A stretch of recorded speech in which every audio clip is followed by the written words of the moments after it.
Saya akan cerita sedikit tentang tradisi hujjah. Dulu ulama itu kelihatannya sederhana, tapi kalau berargumentasi itu hebat. Tadi Gus Zofur menyebut kitab Mbah Hasyim itu mengharamkan kentong. Beliau masyhur itu punya kitab namanya Al-Jasus an Tahrimin Nakus. Intinya kentong itu haram. Secara dalil ini meyakinkan sekali karena ketika Rasulullah rembukan sama sahabat, kita dengan apa memaklumatkan orang kalau waktu sholat masuk? Ada sahabat yang usul pakai kentong. Dzaka lin nasara itu Nasrani. Ya pakai buk itu semacam trompet besar. Dzaka lil Yahud.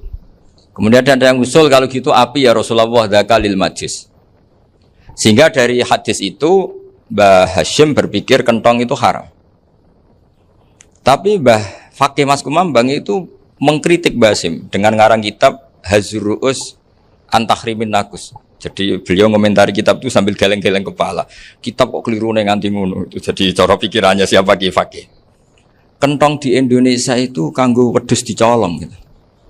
Pos kampling gitu. Kalau ada banjiran ya kentong, ada maling ya kentong. Jadi enggak ada persamaan sama sekali dengan kentong yang milik orang apa? Nasrani. Sehingga di pondok saya itu ada kentong tapi jelek sekali. Karena itu satu-satunya cara supaya beda dengan kentong yang di gereja. Kalau elek kan mirip kentong di pos kampling. Itu ya agak-agak ilmiah sedikit. Dulu ceritanya Gus Zofur itu saya teruskan. Itu singkat cerita, itu kalau yang di kejadian di Termas itu Mbah Dimyati sudah nyuruh semua kentong disembunyikan karena mau ada Mbah Hasyim. Cerita itu mukarrar di Kiai Fakih sama di Kiai Dimyati Termas. Setelah kentong dikumpulkan semua, Mbah Hasyim datang, seneng, ngiranya Syekh Dimyati ini sependapat dengan beliau, yaitu sama-sama enggak ada kentong. Tapi setelah itu ada santri yang matur, Mbah Dim pun beres kentong pun kula delikno sedanten. Itu di depan Mbah Hasyim. Jadi GR-nya Mbah Hasyim bahwa Mbah Dim itu sependapat akhirnya hilang. Ternyata ini akal-akalan toh gitu. Karena santrinya matur, Mbah Dim pun beres sedanten kentong beduk sudah disingkirkan. Itu di depan Mbah Hasyim. Saking lugunya santri, nah saking ikhlasnya agak ngerti mahalus syahid ini adalah Mbah Hasyim. Saya mau meneruskan cerita Gus Zofur. Dulu Mbah Mun ngaji di Lirboyo, tapi Kiai Makhrus ngaji sama Kiai Khalil Harun. Kiai Khalil Harun itu adik juga sekaligus muridnya Mbah Umar Harun. Mbah Umar Harun itu generasi kedua setelah Mbah Ghazali. Beliau menantunya Mbah Ghazali, tapi ya sudah ponaan. Sehingga tradisi ini penting karena saya berkali-kali bilang di mana-mana. Status orang tua dan mbah itu adalah terserah anak cucunya. Bukan terserah mbahnya, tapi terserah anak cucunya. Saya tidak akan bosan mengingatkan ini. Saya pernah di makamnya Nabi Yakub, itu ya dikemuli bendera Israel. Di makamnya Nabi Dawud. Nabi Ibrahim juga dekat sinagog. Sehingga Quran membela Nabi Ibrahim disebut maka anak Ibrahimu Yahudiyya wala Nasraniyya. Karena ketika beliau berposisi di Israel, kemudian penguasanya adalah Yahudi, bisa saja makam ini ditulisi dan distatuskan ala Yahudi. Ya seperti Nabi Yakub. Nabi Yakub itu nabi yang kita yakin tentu berkeyakinan beliau orang baik, orang muslim, orang mukmin, tapi karena di desain mereka ya dikemuli bendera Israel. Dan disebut Abul Yahud. Karena kita tahu nama lain dari anaknya Nabi Yakub adalah Yahuda bin Yakub bin Ishak bin Ibrahim. Sehingga perasaannya orang Yahudi menjadi Yahudi itu yang ngikuti mbah-mbahnya. Nah khawatir saya ketika buyut-buyut kita kaya. Buyut saya itu orang kaya dulu, namanya Badur Rahman. Itu kaya sekali, tanahnya banyak. Dulu cerita Mbah Hasyim ya kaya sekali. Mbah Maksum juga kaya. Mbah Abdul Aziz juga kaya. Karena dulu itu inginnya kiai itu yo ketok sugih lah, gak ngel-ngelo santri. Tapi nanti kalau cucu-cucunya sudah ndak alim, itu tidak dianggap punya tanah itu karena untuk fasilitas santri. Aku tak kedonyan, mbah-mbahku ya kedonyan. Buktinya tanah yombo. Karena dia akan menafsiri sesuai cara berpikir. Makanya sanad keilmuan yang diceritakan Gus Zofur itu harus diulang-ulang. Kalau nggak diulang-ulang, maka kita akan berpikir sendiri untuk menafsirkan Masyayikhon al-Kiram atau Ajdadan al-Kiram. Nah, ini yang bahaya, yang sering Quran mengingatkan. Jadi ada status yang disematkan oleh anak cucu kayak orang Yahuda tadi, Yahuda bin Yakub bin Ishak bin Ibrahim itu menstatuskan mbah-mbahnya yang bernama Ibrahim itu Yahudi. Sampai Quran sendiri yang bela makana Ibrahimu Yahudi wala Nasrani. Karena secara geografis sekarang Ibrahim di Israel dan otoritas itu juga milik mereka, sehingga mereka bisa masang-masang atribut yang menunjukkan kalau itu Yahudi. Beberapa al-alim al-alamah yang minnah itu sudah wafat dan kadang-kadang zuriyahnya itu tidak kita. Kalau sekarang orang bahasakan kubu sebelah. Akhirnya ya nggak boleh dikholi, nggak boleh diziarahi. Terus seakan-akan yaktaduna biroi, seakan-akan mereka berpendapat dengan pendapat syekh ini, padahal enggak. Nah sehingga tradisi ketersambungan sanad tadi, baik secara genetik atau secara asbab, itu harus terjaga. Saya beberapa kali banyaklah sering diceritain Mbah Mun. Dulu Mbah Munawir ini cerita ya, Mbah Munawir itu saking senenge kitab, ben santri ini so ngaji kitab. Itu kalau ada alumni Lirboyo, alim disuruh baca muin di sini itu Mbah Munawir ikut. Saking ingin tasjeknya, ingin ngajari santri bahwa ngapal Quran udah hafal tok, tapi yo paham. Dan penggalinya Mbah Munawir itu sampai klimaknya dulu Mbah Zaini itu nate nikah sama Nyai Komariah kalau nggak salah, binti Karim, binti Manap. Punya putra Gus Habib, Gus Toha yang diantara putrinya dinikahi Gus Rozin. Terus akhirnya kesampaian juga ketika Mbah Munawir punya mantu alim alama namanya Mbah Ali Maksum, angsal Nyai Hasyimah. Sampai Pondok Kramjak ma'ruf bil ilmi, terutama ilmu sorof dulu karena Mbah Maksum itu komplain, fa'ala ya fulu kok terus fa'lan ya, fa'ala ya fulu ya uf'ul gitu kan. Masuk fi'il kok jejer isim gitu. Jadi dulu kata Mbah Mun itu ada persaingan ilmu sorof, sorofnya Mbah Maksum Ali Kuaron sama Mbah Ali Maksum Jogja. Jadi walian tok, yang satu Maksum Ali Kuaron, yang satu Ali Maksum. Ya itu dulu saingan ngarang sorop. Nah ini yang menang siapa? Ya terserah duriannya. Kalau duriannya keren ya menang karena terserah yang kampanye. Saya bayangkan adekan Mbah Zubair tidak punya anak sealim Mbah Mun, mungkin kalau Mbah Zubair juga tidak sewow kalau punya putra Mbah Mun. Karena saya berkali-kali bilang kalau dalam syair Arab itu kama takarroma, kadang dilafatkan kama tasyarrofa bi Muhammadin adnanu. Orang berpikir Adnan itu siapa? Itu karena ada Nabi Muhammad SAW. Orang mencari-cari Mbah Mun itu mencari Mbah Zubair karena ada Mbah Mun. Orang mencari Mbah Dahlan karena ada Mbah Zubair. Wong kok alime ngono iku bapake sapa? Wong kok alime ngono iku putune sapa? Tapi kalau kita ini sudah ndak alim, ini orang sudah enggak tertarik nyari-nyari leluhurnya karena dianggap selesai. Jadi yang dengan tanda kutip yang menghabisi mbah-mbahnya itu ya mesti cucunya. Ini mau ngamuk, mau peringatan, tapi ini juga peringatan pada diri saya sendiri. Jadi sehingga zuriyah ini penting. Kenapa para nabi mesti donga zuriyatan thayyibah? Kenapa selalu berpikir tentang zuriyah? Wa ja'alaha kalimatam baqiyatan fi aqibi. Karena zuriyah ini yang nanti bisa menstatuskan leluhurnya. Seperti tadi cerita Mas Maftuh ini, tak puji betul, saya hari ini tidak ingin gojlok supaya kewalian saya tidak tergerus oleh kedoliman. Saya pernah diceritain Gus Zofur, juga sering baca buku tentang Mbah Maksum. Dulu Mbah Maksum kalau wasiat kembali ya gitu, kamu harus NU dan harus mempertahankan NU, tapi tidak dengan cara membenci Muhammadiyah. Dulu Mbah Mun juga sering cerita, dulu Mbah Hasyim itu ngaji Syekh Mahfud. Nah, Mbah Ahmad Dahlan dulu namanya Darwis sering ngaji sama Syekh Khotib Minangkabau. Zaman itu Syekh Khotib sudah modern, sudah ikut gerakan Abdu, gerakan Almanar. Sehingga bawaannya Mbah Ahmad Dahlan ini agak agresif. Yang Mbah Hasyim karena hanya mulazim di Syekh Mahfud, hanya sesekali ngaji Syekh Khotib, beliau lebih seperti itu. Dan dua beliau ini sama-sama pernah ngaji Mbah Soleh Darat di Semarang. Mbah Hasyim sama Mbah Ahmad Dahlan yang dulu namanya Darwis. Jadi ini masih min muskatin wahidah mimam bain wahid. Sehingga kita tidak kaget ketika Mbah Ali Maksum mengomentari Muhammadiyah itu masih ahli sunnah wal jamaah. Makanya nanti terakhir saya baca kitabnya Mbah Ali dan sering saya pelajari. Andai kan kita ini sepakat dengan ilmu, ya kita tahulah. Kalau Abu Hanifah itu tidak kunut, Imam Syafi'i kunut, berarti kunut itu madzhabnya Abu Hanifah, bukan madzhabnya Mbah Ahmad Dahlan.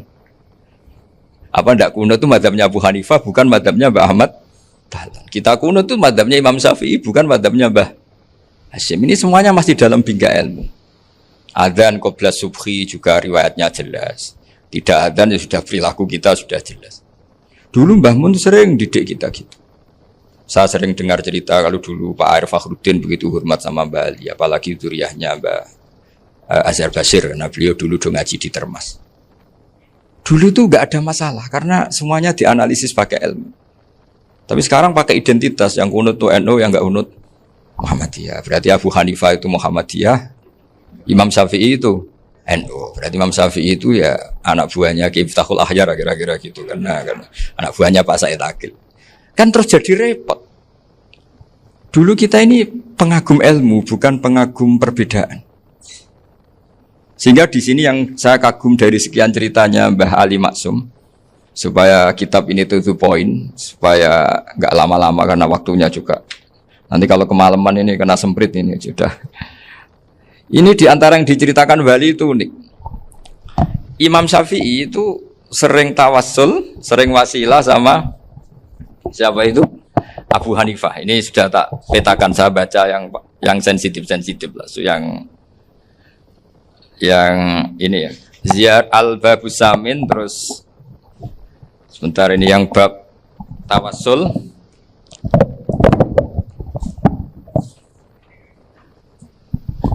Ini di sini halaman 90, mungkin santri-santri kerap ya bisa ngecek lagi di kitab Hujatul Ahli Sunnah. Ketika cerita tawassul, di antara yang diceritakan Mbah Ali Maksum adalah perilaku ya, bukan sekedar statement tapi apa? Perilaku. Perilakunya Imam Syafi'i atau ahwalnya kalau bahasa halusnya, yang selalu ke makamnya Abu Hanifah untuk tawassul. Padahal Imam Syafi'i itu orang yang secara ilmu sering kritik Abu Hanifah. Jadi ini saya baca ini di halaman 100, jadi tawassul mulai halaman 9 berapa ini sampai halaman ini yang qala sami'tu Syafi'iyya yaqul inni la atabarraku bi Abi Hanifah wa aji'u ila qabri fi kulli yaumin za'iran fa idza uridat li hajatun shallaitu rak'atain, halaman 100, waji'tu wa sa'altu wa ta'ala al hajat indahu fama taqudu anni hatta tuqda. Kanal Imam Syafi'i ayyama huwa bi Baghdad yatawassalu bil Imam Abi Hanifah yaji'u ila dorihi fayusallimu alaihi wa yatawassalu ila Allah bihi fi qada'i hajati. Terus wa yatawassalu Imam Ahmad bi Imamina Syafi'i. Jadi di antara yang diceritakan Mbah Ali Maksum itu betapa Imam Syafi'i yang terkenal sering mengkritik Abu Hanifah dalam tatanan fikih karena beliau tidak percaya ada istihsan. Abu Hanifah berpendapat adanya istihsan, dan kita tahu lah ikhtilafu Syafi'i wa Abu Hanifah itu besar sekali. Tapi beliau itu tahu Abu Hanifah itu orang yang sangat soleh. Abu Hanifah itu kalau ketemu sama orang yang utang beliau itu yang lari bukan yang utang Abu Hanifah, karena takut orangnya itu izin. Jadi kalau ketemu yang utang di jalan itu yang sembunyi itu Abu Hanifah. Kenapa engkau sembunyi? Ada yang utang saya lewat, nanti orangnya malu. Jadi setingkat Robiah Adawiyah itu beliau di rumah ada maling itu sembunyi. Ditanya kenapa engkau sembunyi? Malu, gak ada yang dimaling. Malu sama malingnya karena serumah itu gak ada barang yang layak dicolong itu. Itu Robiah dia sembunyi. Itu yang bisa niru itu Abu Hanifah. Jadi wali-wali besar ini ternyata saling menghormati dan saling tawassul. Nah saya berharap tawassul ini bukan sekedar perilaku sosial, tapi memang ada sanadnya. Sehingga terus diceritakan Bali di sini dulu istaqa Umar bil Abbas. Kata siapa tawassul harus dengan Rasulullah SAW? Dulu istaqa Umar bil Abbas. Sayyidina Umar itu tawassul istisqa dengan Sayyid Abbas. Padahal kita tahu Sayyid Abbas ini tidak nabi. Terus beliau cerita sampai Imam Syafi'i tawassul sama Abi Hanifah. Sehingga nggak ada perdebatan itu kan Umar. Kalau Umar kan ada jaminan boleh diikuti karena beliau sahabat. Bali cerita tentang Imam Syafi'i yang tawassul dengan Abu Hanifah. Seargumentatif itu. Sehingga ada cerita dalam sebuah tafsir. Ya saya ulang lagi, ada cerita di sebuah tafsir. Kenapa Nabi Musa ditanya Allah, wa matilka biyaminika ya Musa? Ma'ana wa ta'ala a'lam. Tentu Allah sangat tahu yang di bawah Musa itu apa. Karena Allah tahu Nabi Musa itu grogi. Orang dipanggil Wali Maksum pasti grogi, santri dipanggil Mbah Mun pasti grogi. Kenangan saya setiap dipanggil Mbah Mun ya mesti tanya, yang ringan-ringan, wis sarapan ya. Arung sarapan ya sarapan. Pas sarapan ya kan tanduk mangan sing enak, wong santri ora tau mangan enak. Ya enggak pernah ngomong yang penting, ngendikan yang penting. Nah, karena Nabi Musa ini grogi, ini sebagian tafsir. Itu ditanya yang ringan, "Sakowe iku nggawa apa?" Karena pertanyaannya ringan, Nabi Musa juga ringan. Ya Nabi Musa itu sampai lali, itu pangeran sing ya'lamu sirra wa akhfa. Diterangno. Niki tongkat Gusti. Gunane kathah Gusti tongkat iki. Qala ya aso ya atawakkau 'alaiha wa ahusyu biha 'ala ghanami wal ya fiha ma'arif ukhra. Oh, tongkat Gusti niki penting Gusti. Nggih nak. Nggih macam-macam lah Gusti. Atawakkau 'alaiha wa ahusyu biha 'ala ghanami kangge menghalokan wal. Masih terangno terakhir dan yang lain-lain Gusti. Wal ya fiha ma'arifu ukhra. Sehingga akhirnya rileks. Karena Nabi Musa terus ngerti. Ternyata ketemu pangeran itu gak seserem yang saya bayangkan gitu. Pertanyaannya ringan. Itu ada ilmunya. Tapi cerita ini yang versi tafsir ini tidak yang seperti di Manaqibul Ghazali. Di beberapa kitab tentang Manaqibul Ghazali diceritakan di alam roh Nabi Muhammad SAW itu yubahi bi ummati, saking yubahinya sampai ngendikan ulama ummati ke anbiya Bani Israel. Ulama umatku itu pinternya atau statusnya itu mirip-mirip lah. Kaf itu ya mirip-mirip kayak ulamanya nabinya Bani Israel. Akhirnya Nabi Musa itu tersinggung sekali. Bagaimana mungkin ulama disamakan dengan apa? Nabi. Sehebat-hebatnya ulama itu kan tidak akan yabluhu darajatan nubuwah atau yartaqi ila darajatin nubuwah. Itu akhirnya ya kalau kamu nggak percaya panggil, yang dipanggil Imam Ghazali. Ya Nabi Muhammad juga nggak mau kalah itu. Kalau manggil ulama RT ya kalah keok. Gitu. Akhirnya Imam Ghazali datang, ditanya sama Musa, "Mas Muka, nama kamu siapa?" "Ana Muhammad bin Muhammad Al-Ghazali At-Tusi Asy-Syafi'i." Itu disebut panjang. Nabi Musa guyu-guyu. "Kamu lama kok ngomong yang nggak penting. Ditanya namanya kok penjelasannya sepanjang itu, dianggap itu satu kesalahan. Masa tanyanya nama kok ditanya jawabnya Muhammad bin Muhammad Al-Ghazali At-Tusi Asy-Syafi'i, kepanjangan itu." Ketika Nabi Musa agak mencibir, agak gimana itu, terus saya Imam Ghazali, kalau ini masalah, lebih masalah jenengan. Apa itu? Yang tanya jenengan tuh Allah ya alamu sirra wa akhfa, dan Allah hanya tanya wa ma tilka biyaminika ya Musa. Harusnya jenengan jawab aso ya titik, bukan kepanjangan. Atawakkau 'alaiha wa syubha itu kepanjangan. Allah tanya yang di bawah kamu itu apa? Yang di tangan kamu. Harusnya jawabnya hanya aso ya. Tapi kenapa penjelasannya sepanjang itu?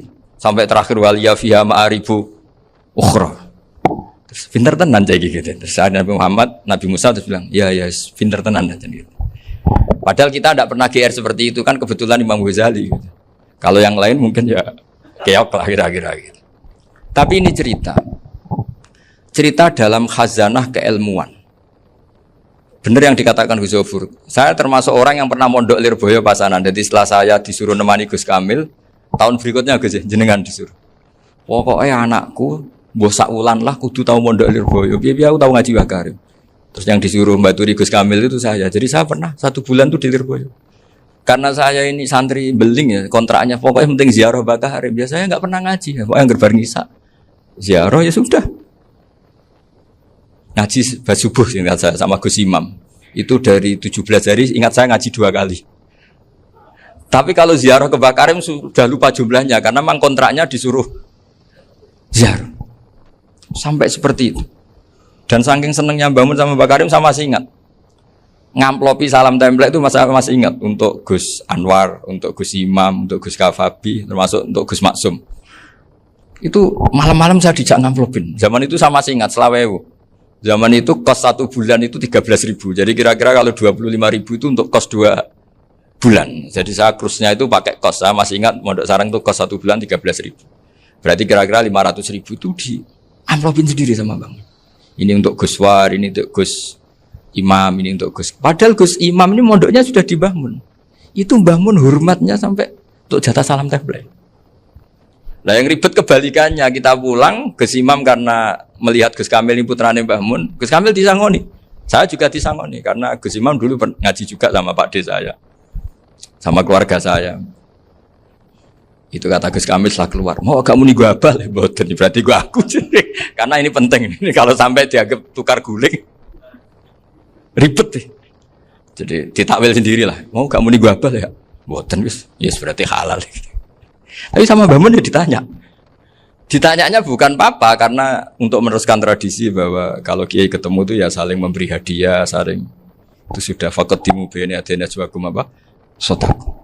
Sehingga ketika Kapya ini punya Bali Maksum alim alama, kemudian melahirkan murid-murid yang juga ipar kayak Mbak Warsun bisa ngarang apa Kamus Al-Munawwir, Pak Bik juga punya karangan Kamus Al-Mu'asir. Saya itu punya semua.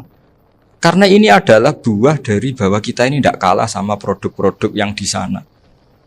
Bahwa produk di kita ini sudah cukup untuk mengantarkan orang menjadi alim alama. Dulu Mbak Zubair ke Mekah ya sudah alim alama. Gus Zufur ke Al-Azhar sudah alim semua. Teman-teman kita ke Mekah itu sudah alim semua. Padahal produk mondoknya ya tadi mau digojlok kiai ini, terus mangkel be keamanan biasanya. Biasanya musuh besar pondok itu keamanan. Jadi ya bukan berarti gojlok ibunya Gus Maftuh enggak. Biasanya keamanan itu musuhnya apa? Banyak. Itu tradisi keilmuan itu harus dijaga dengan hujjah dan dengan tadwin, dengan pembukuan. Saya punya sekian cerita ya, misalnya dulu kita mungkin iskal itu janggal. Kenapa sih orang Islam tukaran sama orang Islam? Sehingga di antara doa Nabi yang enggak dikabulkan Allah, enggak boleh dikabulkan sama Allah, enggak boleh, bukan berarti enggak mustajab. Redaksinya famana aniha, memang enggak boleh. Redaksinya bukan falam yastajib lahu tapi famana aniha. Di Al-Marrah As-Salisa ini Nabi dilarang, yaitu melarang umat Islam itu jangan sampai tukaran sama umat Islam sendiri. Itu kata Allah, ya tidak bisa kata Allah, kalau itu tidak saya kabulkan. Itu dulu guru-guru kita nyontohkan sederhana. Kira-kira kalau saya tukaran wek Gus Zofuru, Mbah Mun luwih ikhlas timbang ditukari wong liya. Nakno kakak ditabuk adik, wong tua luwih ikhlas timbang ditabuk tangga. Barokahnya membaca kita lebih mentoleransi. Kalau ada Mbah Hashim dikritik Mbah Fakih Mas Kumambang, kita ikhlas itu. Tidak dikritik guru PAUD, itu kan. Atau dikritik orang-orang yang nggak bisa ngaji. Artinya ternyata keliru kita bilang kiai kok tukaran. Justru bagus kiai tukaran. Dibanding kiai dikritik guru PAUD atau dikritik orang-orang yang nggak bisa baca kitab. Akhirnya barokahnya baca kita menjadi tahu. Dulu Mbah Mun sering cerita, ini masih cerita silsilah ya. Jadi Bali Maksum tadi kita tahu di antara guru besarnya Bali Maksum tentu Mbah Mahfud Termas. Beliau adalah adik dari Kiai Mahfud Termas. Mbah Dimyati ini adik Kiai Mahfud Termas. Itu punya saudara namanya Abdur Razak, juga punya saudara namanya Dahlan. Itu yang membawa Thariqah Syadziliyah di Solo Raya. Yang sekarang alhamdulillah diteruskan Gus Wafi. Dulu di antara pesannya Mbah Mun ke saya, hak Wafi kandani kon ziarah ning Mbah Dimyati. Mergo Thariqah Syadziliyah dulu itu yang bawa keluarganya Mbah Dimyati. Jadi semuanya ini masih dzurriyyatan ba'duha min ba'd. Nah pesan saya karena tadi Mbah Munawwir yang termasuk orang pertama yang bawa Quran, bawa qiraah sab'ah. Kenapa saya bilang termasuk? Karena kalau bilang paling pertama ini nanti butuh data. Dan itu agak kerepotan lah. Tapi yang jelas mimman istahara lah. Mimman istahara yang membawa sab'ah ke sini itu adalah Mbah Munawwir. Terus beliau ngajarkan diantaranya ke Mbak Arwani, pakai kitab Satibi, pakai kitab Nazmus Satibi. Terus Nazmus Satibi itu diteruskan oleh Mbak Arwani, ditulis. Yang nulis dulu Mbak Dola Salam. Bapak saya itu murid Mbak Dola. Dulu Mbak Dola sebelum ke Mbak Arwani ngaji sama Ki Said di Sampang. Bapak saya sebelum ngaji di Mbak Dola sudah hafal Quran lewat buyut saya sendiri namanya Ki Zubaidi. Yang Ki Zubaidi akhirnya jadi menantunya Mbak Ahmad Syuaib. Jadi buyut saya kandung ini namanya Sofia, itu angsal keluarga Lasem yang adiknya. Sofia ini punya adik Badi'ah yang jadi ibunya Ki Sahal. Terus Ki Sahal punya Mbak Yu namanya Muzayanah, punya di Garwo Ki Mansur punya anak Gus Qayyum. Jadi dulu ibu saya, ibunya Gus Zofur, ibunya Pak Maftuh itu semuanya di Lasem. Karena saya dari keluarga Gen ya Lasem, dari keluarga sanad guru ya Lasem. Tapi Lasem Bahdawi itu dulu ngajinya di Mbah Umar Harun di Sarang. Mbah Umar Harun ini menangi Sayyid Ahmad Zaini Dahlan. Sayyid Zaini Ahmad Zaini Dahlan ini punya cucu keempat yang hidup di Sedan, terus makamnya di Lasem, namanya Habib Haidar, itu yang nulis biografinya Mbah Maksum. Mbah Maksum bukan Bali, biografinya Mbah Maksum. Itu ditulis oleh Habib Haidar, namanya Haidar bin Hasan bin Sodaqoh bin Ahmad Zaini Tahlan. Nah, Habib Haidar ini menantunya Sayyid Hamzah Sato. Hamzah Sato itu Hamzah bin Abdullah bin Umar, itu kakaknya Sayyid Abi Bakar Sato, Sohibul I'anah. Nah, Sayyid Umar ini yang dulu ngajari mbahnya Mbah Mun namanya Ahmad bin Syuaib. Nah, di antara ajarannya adalah baca kitab-kitab kecil yang bisa dihafal. Dibawalah ke sarang jadi metode muhafadzah. Tapi kemudian lama-lama oleh pondok itu jadi syarat kenaikan kelas. Dulu nggak ada muhafadzah untuk kenaikan kelas ya, supaya orang alim itu harus hafal. Lama-lama dipakai syarat untuk muhafadzah. Jadi semua ini sanad harus kita ingat supaya kita bisa menjaga tradisi. Termasuk tradisi ini kiai seneng jagungan, terus ngomong ra penting. Itu juga sanad. Setahu saya Mbah Mun itu kalau ketemu bapak ya guyon terus. Saya punya kenangan tuh yang dulu agak iskal tuh begini. Ada isu lah, entah isu entah hoax entah apa, ada kaji itu agak beling itu, pokoknya beling lah. Seneng siapa itu, rondo lah apa. Pokoknya beling gitu. Ketika Mbah Mun dilaporin tamu kalau kaji itu beling sama rondo itu. Mbah Mun tanyanya lucu. Lho ayu no cum. Wahyu banget, Mbah. Wahyu. Itu bapak juga bakas ayu nih. Dulu saya sekali ini kiai kok bakas wong ayu, bakas budine barang lah kira-kira gitu. Tapi setelah saya tambah alim, tambah ngerti itu, kata bapak gini, ya abek bakas ayu hak, timbang iya, no malah kozaf. Ternyata seni. Sekali Mbah Mun atau bapak bilang, waji kok zino kaji, maka larinya ke kozaf. Maka menghindari bahasa menuduh, ngomong yang nggak penting. Loh ayu no. Jadi kiai dulu tuh orang sok suci tapi menghindari hal-hal yang jadi punya seni untuk ngelola kehidupan. Orang bermalam-malam jagungan sama teman asik itu kan perlawanan terhadap nafsu kita, syahwat kita untuk mungkin nikmati dugem di bar atau di tempat-tempat maksiat. Itu setan di Indonesia tuh kakuati sama Ki Jawa. Orang supaya nggak tertarik maksiat itu Ki Jawa cukup ketemu kancane masak terong guyon, gejol-gejolokan zaman mondok, suwengi lulus sangka maksiat. Bar wis tutup. Perlawanannya sederhana, nggak pakai tahajud, nggak pakai wiridan. Karena Ki Jawa juga kalau rapati potongan ahli ibadah gitu, itu jagungan. Gitu. Jadi setahu saya itu pernah lihat Bali itu sekali ketika beliau ngisi ceramah di Mbah Hamid Bedowi. Saya masih kecil diajak bapak. Dulu kalau bapak ngelihat Bali sama Mbah Hamid itu mesti nangis, karena dua orang alim bertemu. Yang akhirnya ya bisanan itu. Mbah Hamid punya anak Gus Nasih, di sini ada Mbah Nafisa, terus jadi Mbak Salih Hindun itu. Jadi dulu tuh ya guyon terus ketika ketemu. Itu yang sering bodoni Mbah Hamid itu ya Ki Bisri. Ki Bisri itu kalau datang ke Ki Hamid Pasuruan, nak wali tenan aku teko ditata nomangan. Jadi ukurannya ya. Ternyata sampai sana di keimangan tenan. Masih belum mengakui, kan nak wali tenan aku kiai rung di mobil, dongakno aku di mobil. Sudah kalah satu seri itu masih gak terima. Lalu itu Mbah Hamid akhirnya berdoa, ayo monggo, mungkin-mungkin Ki Bisri gak ada mobil. Itu setelah didoain masih tanya, mereknya apa merek? Jadi itu Mbah Hamid jawab, yo paling Holden itu. Nah, paling Holden. Itu nyari mobil itu ya adalah dapatnya Holden. Suatu saat Mbah Bisri diundang Mbah Hamid gak dikasih bisar. Karena utangnya sudah banyak Mbah Hamid, Mbah Bisri ini utang doa tadi. Itu ya gak dikasih besar ya gak mau kesang apa-apa kelambimu kayak aku. Didol sama muhibbinya Mbah Hamid. Itu harganya melebihi jatah bisaroh. Ketemu Mbah Hamid. Kang, susu Kang, mergo. Jadi dulu itu rileks, makanya ini yang diceritakan ke Zofur. Sebetulnya kalau kiai-kiai itu bersanad itu ya rileks, hidupnya itu rileks. Karena rileks ini perlawanan terhadap kemungkaran. Saya dulu musyawarah sering sama Gus Zofur usul fikih. Itu jelas di antara yang ditulis Lubil Usul itu. Ya kita tahu tadi misalnya sanad usul fikih, Mbah Ber itu sangat al-usuli Kiai Zubair Dahlan, abahnya Mbah Mun. Punya murid di antaranya Kiai Sahal. Kiai Sahal punya karangan Thariqatul Husul fi Syarhi Lubil Usul. Itu Thariqatul Husul itu beliau ngendikan dalam mukaddimah bahwa saya bisa mensarah ini berdasar ngaji maknani sama Mbah Zubair. Terus beliau mengutip sarah itu dari kitab Nailul Ma'mul. Beliau ngendikan binus khotin khotiyah ghairi matbu'ah. Dan itu ditemukan di Kiai Mansur di Lasem. Karena Kiai Mansur iparnya Mbah Sahal. Mansur bin Khalil itu diantara katibnya Syekh mahfud. Jadi semuanya ini sambung. Mbah Ber, saking ahli usul fikihnya, kalau ngajar usul fikih itu kalau guyon takriran saya ini lebih memahamkan ketimbang Sarah. Ya sudah, terus Mbah Zubair, Kiai Fakih, terus Syekh Mahfud. Di sini Syekh Mahfud termasuk orang yang dekat Mbah Munawir sampai putrane Mbah Mahfud namanya Gus Muhammad dibawa Mbah Munawir, kemudian mondok di Termas diantaranya, terus dinikah jadi menantunya kalau nggak salah Haji Taslim di Betengan, kemudian sekarang juriannya Mbah Mahfud di Betengan. Ini nggak boleh hilang secara seperti itu. Diantara di usul fikih diterangkan ketika diantara 5 hukum itu ada yang bernama mubah.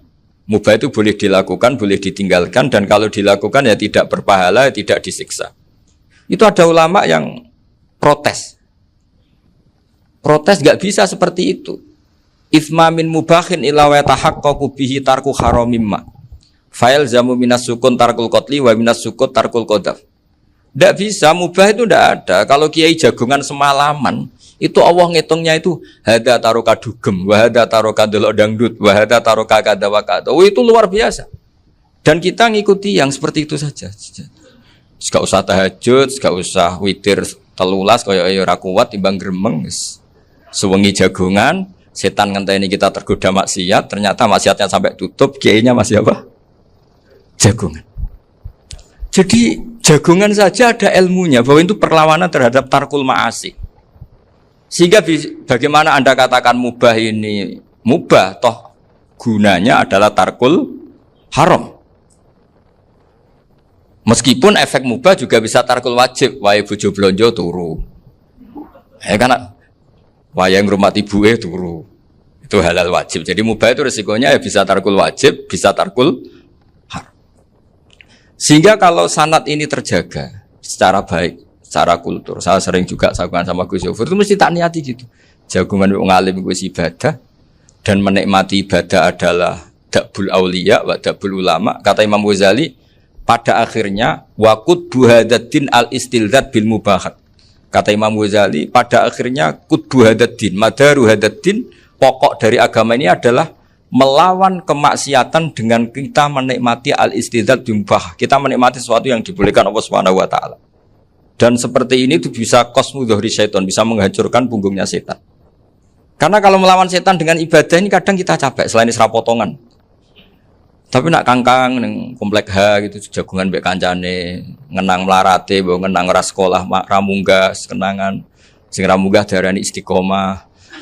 Gitu kan diarani tulus zaman, kok sing munggah dianggap kesusu. Saya ini punya pondok Quran, kalau ada yang hafal 3 tahun mesti digojlok kancane. Gak apik kesusu itu. Kesusu itu mesti tidak barokah karena tergesa-gesa apa? Hatam. Sehingga yang enggak hatam-hatam itu kayak partai mayoritas. Ini yang partai tulis zaman katanya. Ahli sabri katanya. Akhirnya di pondok gara-gara itu mau guyon tapi enggak ada stigmasi yang enggak naik. Di pondok sarang itu saya punya teman itu banyak yang sekelas dengan saya, sekelas sama Gus Kamil, akhirnya sekelas dengan Gus Sofur. Padahal saya ini kakak kelas. Saya temannya, Gus Kamil temannya Gus Sofur. Ini anak ini nggak pernah naik, itu nggak dicibir di pondok. Karena guyonan tadi, guyonan bahwa ini bagian dari bentuk apa? Istiqomah. Nanti yang goblok juga tenang.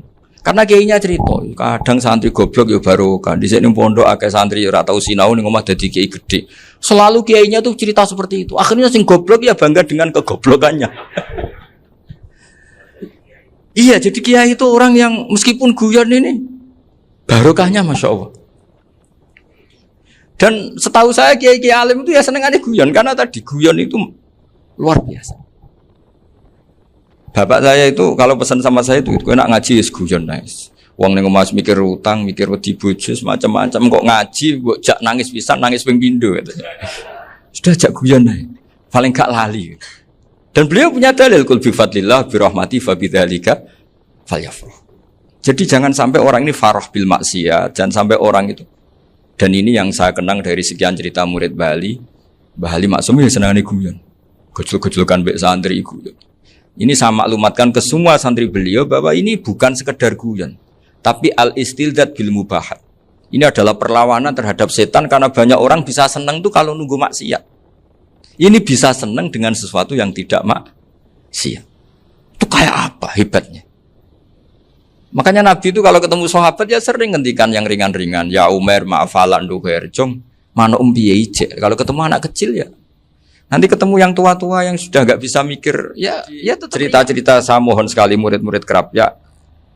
Jangan hanya ngaji fikih. Kalau hanya ngaji fikih itu posisi Abu Hanifah itu seakan-akan nyun sewu orang yang sangat tidak ahli hadis. Karena beliau di situ kelihatan kalah sekali dengan Imam Syafi'i. Apalagi di perdebatannya Muhammad bin Hasan Asy-Syaibani dengan Imam Syafi'i itu kelihatan sekali betapa Abu Hanifah itu orang yang nyun sewu ditinggalkan dalam ilmu hadis. Sampai beliau hanya dapat gelar min ulama ahli ra'yi, termasuk ulama yang kuat logikanya. Juga harus baca kitab-kitab seperti ini. Ternyata di balik Imam Syafi'i mukhalif pada beliau di bab-bab fikih, perilakunya sangat hormat. Sampai beliau tuh kalau tawassul ke kuburannya Abu Hanifah. Dan beliau ngendikan an-nasu fil fiqhi iyalun ala Abu Hanifah. Semua orang yang ahli fikih itu masih anak buahnya Abu Hanifah. Saya berkali-kali cerita, mazhab Syafi'i itu alatut tadhir hanya dua, yaitu alma wa turab. Abu Hanifah nambahi wanar. Alasannya Abu Hanifah orang mukmin yang dosanya banyak itu dibakar di neraka dan alasannya Allah litadhirihim untuk mensucikan mereka. Jika pikirannya Abu Hanifah an-nar itu min alatit tadhir. Apa yang terjadi ketika bata itu batu bata yang dibakar di situ campur teledong campur apa-apa itu kalau sudah mazhab Abu Hanifah selesai sudah suci karena sudah ngelewatin pembakaran. Meskipun kita tidak akan kalau kehilangan air terus wudu dengan api, bisa bunyak semua itu.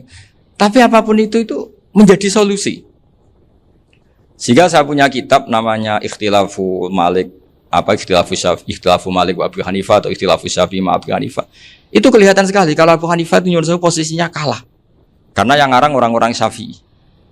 Tapi kalau melihat kitab-kitab kewalian, misalnya di kitab Mizan Kubro ini juga sering disebut kisah itu Bali Maksum tentang Imam Syaroni. Berkali-kali beliau mengutip Mizan Kubro. Itu Abu Hanifah adalah orang yang sangat mukasyafah. Artinya ketika Nabi cerita air wudu itu menjatuhkan dosa, tidak ada air wudu yang jatuh ke kamu kecuali saat itu juga dosa kamu jatuh. Itu beliau datang ke Madharota Kufah. Kemudian beliau bilang sama si orang tua tadi, tub anizina. Orangnya terus bilang atubu minazina. Ada lagi pemuda datang dibilangin tub an ukuki walideka. Terus bilang tub tu an ukuki walidaya. Sampai yang terakhir ada tub an simai alatilahwi atau an samai alatilahwi. Terus tub tu an samai. Ketika orang itu ditanya, kenapa engkau begitu tahu dosanya apa? Saya tahu air wudhu ini menjatuhkan apa. Jadi kira-kira kalau zina mungkin ya batang babi lah. Kalau hanya sekedar melihat bak-bak mungkin ya curut atau tikus lah kira-kira gitu. Nak dulu sediluk ya mungkin ya tikusnya cilik gitu. Nak dulu suwi ya tikus werok itu atau apalah. Pokoknya beliau itu tahu. Tapi anehnya Abu Hanifah apa? Setelah itu dia nangis minta mukasafahnya ditutup. Ya Allah, saya ini mukasafah kok malah menjadi tahu sawatil mukmin. Padahal aturan syariat jenengan man satara musliman satarahu bahwa enggak baik melihat jeleknya orang mukmin. Minta ditutup. Makanya saya ini bangga ada mukasafah. Makom yang kita sampai sekarang tuh makom setelah Abu Hanifah mukasafah. Jadi Abu Hanifah repot-repot mukasafah, minta makomnya ditutup tidak menjadi mukasafah. Dan alhamdulillah kita sudah tidak mukasafah sebelum minta ditutup. Jadi kita ini keren.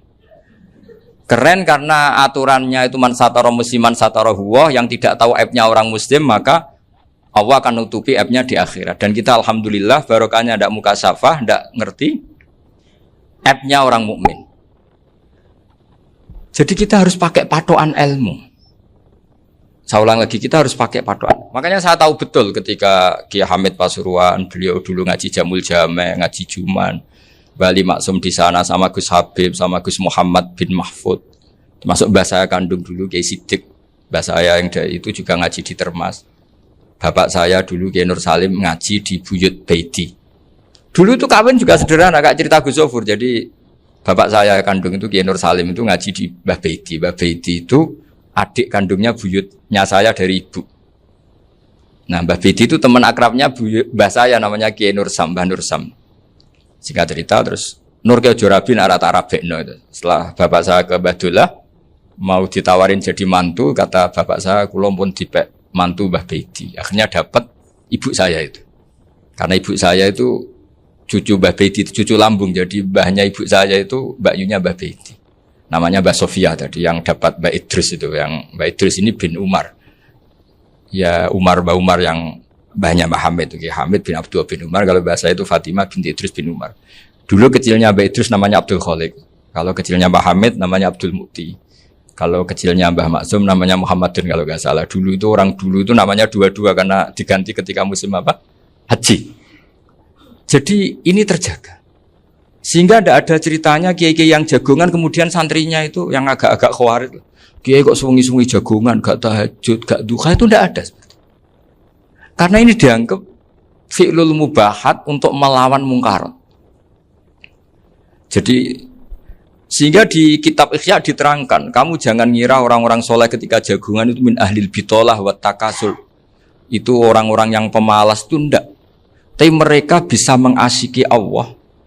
Bahwa dalam jagungan ketemu teman ya asik, gejul-gejulkan sama Pak Maftuh ya asik. Dan keasikan ini bentuk perlawanan terhadap keasikan harus dengan maksiat. Itu kayak apa kalau kita ngaji sampai seperti itu? Termasuk tadi yang diceritakan Pak Maftuh kitab Hunyah. Semoga beliau cerita juga pernah belajar. Saya pernah belajar kitab Hunyah khatam. Itu diantara yang diceritakan Syabdul Qadir Al-Jilani tadi kata beliau Al-Jilani dipakai Jim Al-Jilani.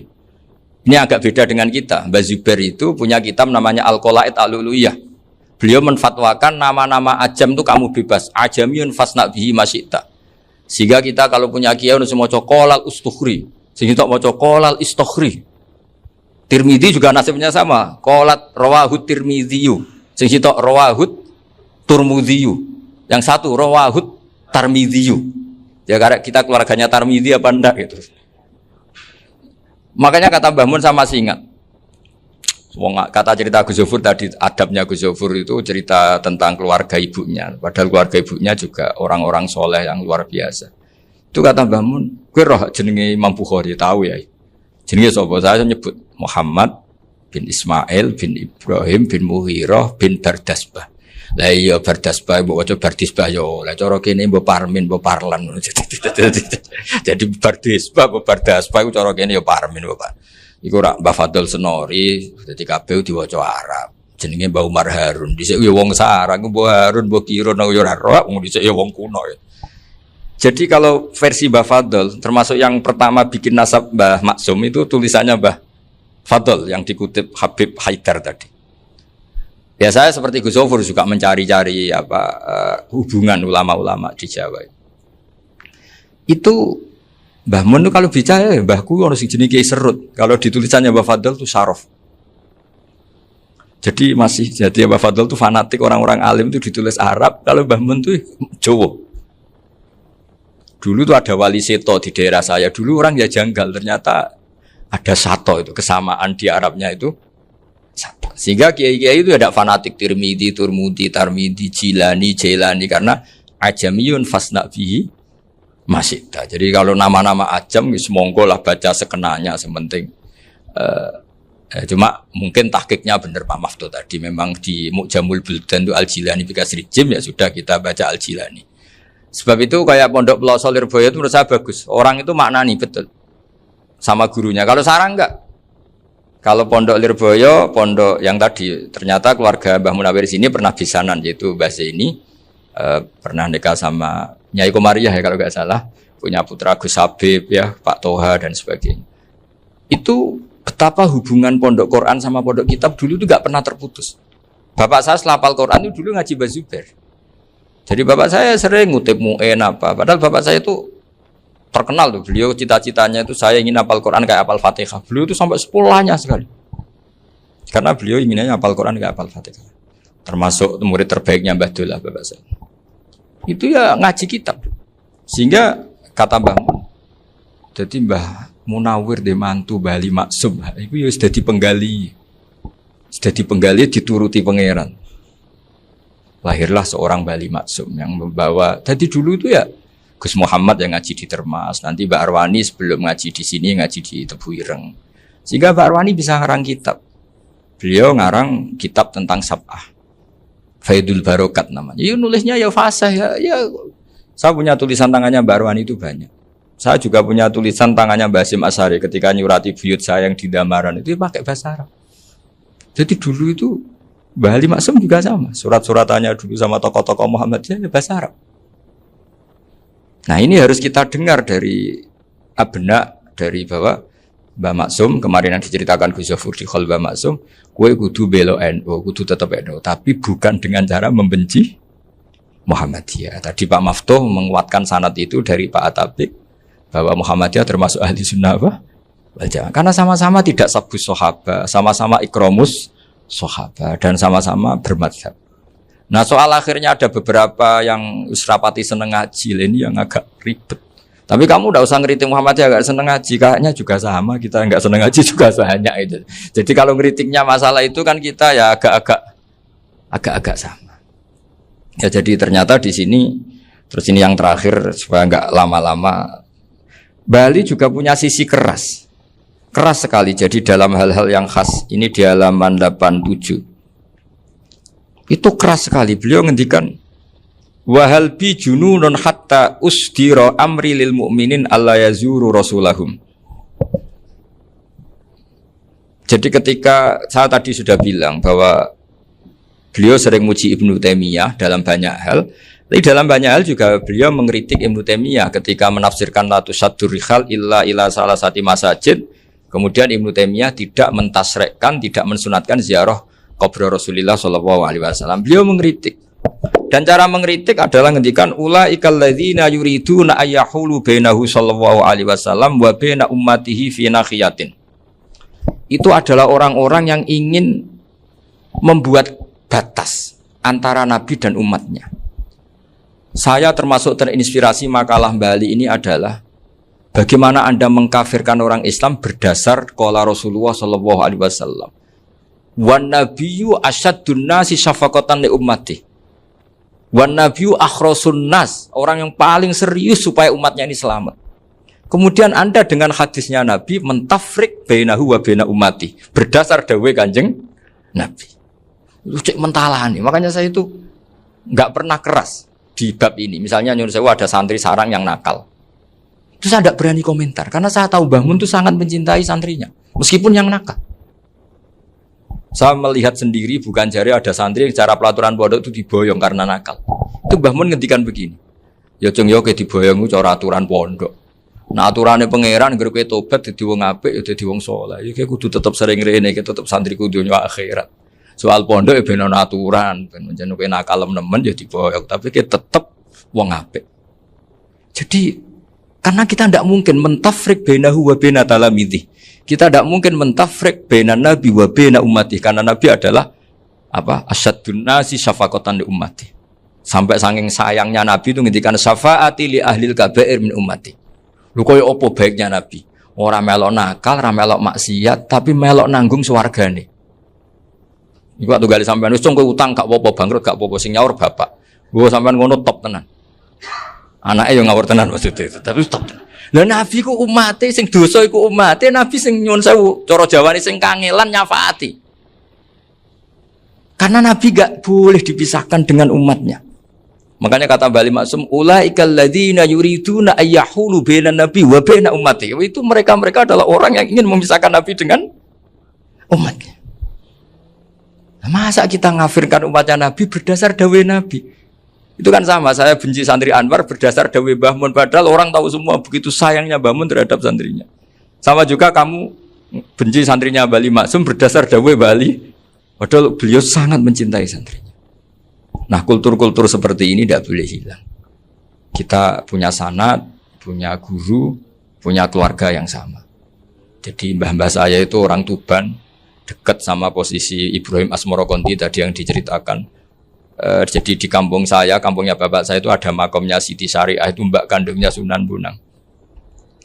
Dan bapak dulu sering ngajarin ziarah saya ke Mbak Asy'ari. Mbak Asy'ari itu bin Jumadil Kubro, berarti Mbak Asy'ari itu saudaranya Mbak Ibrahim Asmorokonti, gurunya Sunan Bonang. Jadi Sunan Bonang ke Tuban tuh karena disuruh ngaji sama Mbak Asy'ari, Mudin Asy'ari itu yang di Bejagung. Jadi ini semua sanadnya itu jelas, aturannya jelas. Kan Sunan Bonang bin Ampel bin Ibrahim Asmorokonti bin Jumadil Kubro lah, yang Mbak Asy'ari ini adiknya Ibrahim Asmorokonti, makamnya di Bejagung di Tuban. Dulu Sunan Bonang sebelum ngaji kemana-mana ngaji di Bejagung itu di Mbak Asari itu. Terus kemudian Sunan Bonang hidup di Lasem, di Pasujudan di Lasem. Makanya Lasem banyak orang alim karena ya dulu Sunan Bonang itu di antara aktivitasnya itu di Pasujudan di Lasem itu. Wafatnya Kila di Bonang, kemudian mau dibawa orang Madura ke Madura, terus diambil Mbak Asari, pernah mbahnya karena muammar Mbak Asari, terus dimakamkan di Bonang. Jadi cara berpikir Mbah Ali ini menginspirasi saya. Kita tidak boleh mengkafirkan umatnya Nabi berdasar dawuh Nabi. Karena apa? Itu yang tidak diinginkan Nabi. Nabi itu inginnya yang di luar itu masuk, bukan yang sudah di dalam dikeluarkan. Itu kata beliau, ulaikal ladzina yuriduna ayyahulu bainan nabiyyi wa baina ummati. Orang-orang yang tidak mentasra' ziarah pada Nabi adalah orang-orang yang ingin memisahkan Nabi dengan. Dan begitu kias berikutnya, orang-orang yang sidik-sidik muni ini kafir, ini sudah enggak benar, inilah yurja khairuhu. Itu orang-orang yang memisahkan. Dan lucunya berdasar dawuh Nabi. Makanya semua kalau sampean ngaji Mizan Kubro, ini kitab yang sering dikutip Bali Maksum. Ketika Nabi ngintikan laisa minna man ghasyana. Laisa minna man latamal hudud wa syaqqal juyub bada'a bid'awal jahiliyah. Laisa minna min tilkal khoslah. Semua ulama mentafsiri laisa minna fi tilkal khoslah, bahwa dalam hal itu Islam tidak bertanggung jawab. Masa menipu berdasar dibolehkan Islam kan tidak mungkin. Semua perilaku yang salah disebut Nabi laisa minna fi tilkal khoslah, bukan laisa minna fayakunu huwa kafiran. Tidak ada satu ulama yang mengatakan laisa minna berarti orang ini kalau menipu sudah kafir. Ketika dosa ya sak dunya kafir kabeh. Siapa enggak pernah menipu? Sekedar pernah. Siapa enggak sering menipu bahkan? Hobi kadang ya rezekinya dari nipu. Lah itu kalau betul maknanya laisa minna terus kafir, semua orang di dunia kafir. Karena siapa sih yang selain Nabi yang enggak, selain Nabi kan enggak mungkin apa? Maksum. Belum lagi menurut teori usul fikih ada nipu yang wajib. Ya kan, misalnya kita orang baik ketemu orang dolim yang memburu perempuan mau diperkosa terus bersembunyi yang kita tahu. Kita wajib nipu apa wajib jujur? Ketika orang dolim tanya, perempuan tadi kemana? Wajib nipu apa wajib jujur? Wajib nipu, karena kalau kita jujur berarti memberi peluang orang dolim menemukan buruannya. Jadi betapa alimnya. Dan ketika kitab Mizan Sa'roni dipakai Bali, dipakai Mbah Mun, saya pernah ngaji Mbah Mun, terus kita tahu maknanya laisa minna fi tilkal khoslah. Sehingga kita tidak mengatakan laisa minna dengan terjemahan letterlek tidak termasuk umatku. Kita tidak akan menambahi fatafrek fayakunu kafiran, tidak akan selamanya. Karena maknanya laisa minna fi tilkal khoslah. Kenapa kita selalu begitu? Karena enggak mungkin kita memisahkan umatnya Nabi dengan Kanjeng Nabi berdasar dawuh Kanjeng Nabi. Karena Nabi adalah berstatus bil mu'minina raufur rahim.